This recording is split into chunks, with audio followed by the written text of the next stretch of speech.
Ons gaan begin heel eers hoe om jou garing vas te hou. Ek demonstreer maar my metode, daar's baie ander metodes. Die beste is om die garing of wol deur jou hande te sit, soos dit vir jou gemaklik voel. Eerstens sit ek die wol hier deur tussen my pinkie en my ringvinger.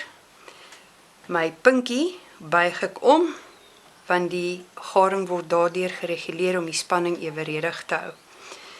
Bo-oor my 3 ander vingers en ek knyp vas tussen my duim en my wysvinger. Die ander hand sit ek my duim op die plat gedeelte van die hekelnaald. Ek gebruik hierdie middelvinger om beheer oor my hekelnaald te hê. Dit is net vir my baie makliker en ek gryp baie keer met daai en u sal sien soos wat dit vorder. Ons gaan nou begin.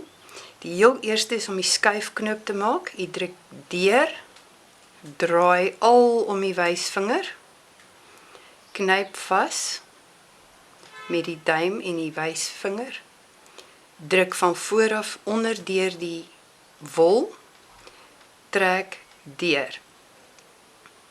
Hierdie is die eerste kettingsteek wat gemaak is. Ons gaan nou nog ene maak. Ons druk van voor af deur, trek deur. Die tweede kettingsteek. Van voor af, trek deur. Die derde een.